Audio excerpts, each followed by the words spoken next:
وہ چاروں مخمل جیسی جس گھاس پر چلے جا رہے تھے وہ در حقیقت ریت تھی۔ کہیں کہیں زمین سخت بھی تھی اور وہ چاروں ایک گیت گنگناتے جا رہے تھے۔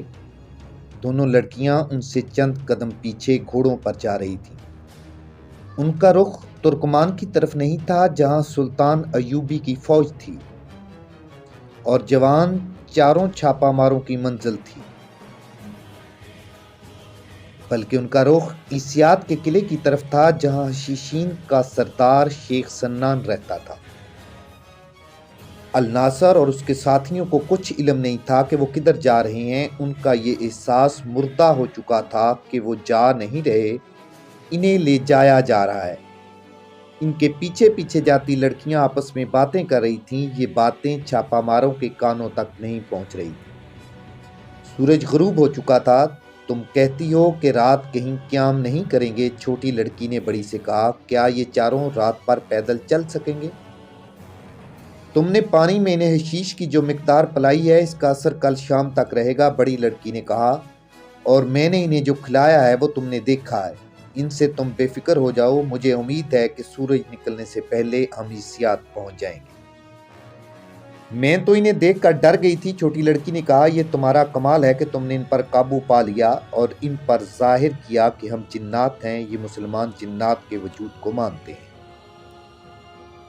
یہ عقل کا کھیل تھا، بڑی لڑکی نے کہا۔ میں ان کی ذہنی حالت پر قبضہ کیا۔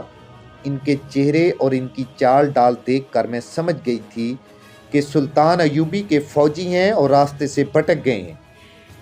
یہ بھی سمجھ گئی تھی کہ ہمیں دیکھ کر یہ چاروں ڈر گئے ہیں۔ اگر ہم ڈر جاتی اور عورتوں کی طرح بزدلی کا مظاہرہ کرتی تو یہ چاروں ہمارے ساتھ وہ سلوک کرتے جو تم ساری عمر بھول نہ سکتی۔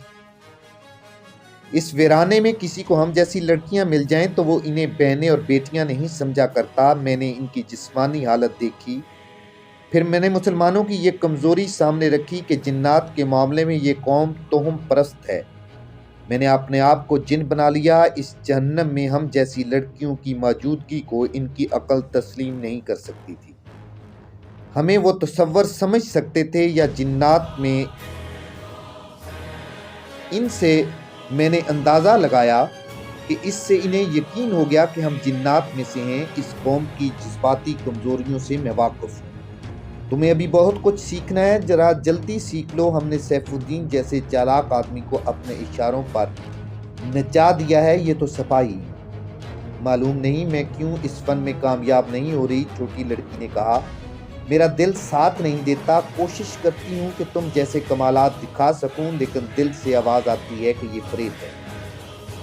پھر تم ان مردوں کے ہاتھوں میں کھلونا بنی رہو گی، بڑی لڑکی نے کہا۔ تم پہلی بار باہر نکلی ہو، میں نے دیکھا ہے کہ تم کامیاب نہیں ہوئی، تم صرف داشتہ بنی رہی۔ اس طرح تم سلیب کی کوئی خدمت نہیں کر سکتی۔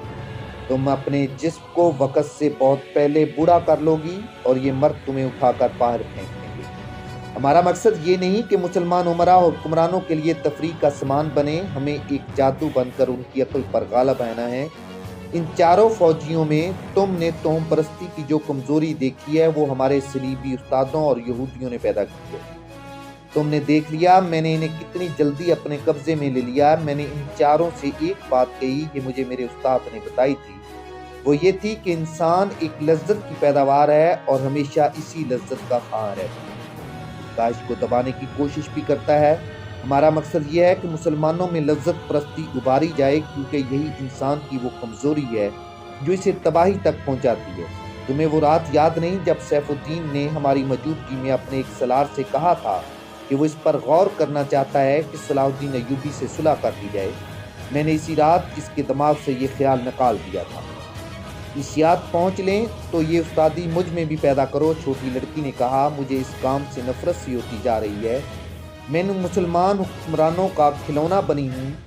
تم دامن بچا لیتی ہو، میں نہیں بچا سکی۔ کبھی کبھی کہیں بھاگ جانے کا ارادہ دل میں تڑپتا ہے، مگر کوئی راستہ نظر نہیں آتا اور کوئی پناہ بھی نہیں ملتی۔ سب کچھ سیکھ جاؤ گی، بڑی لڑکی نے کہا۔ تو میرے ساتھ تربیت کے لیے بھیجا گیا ہے۔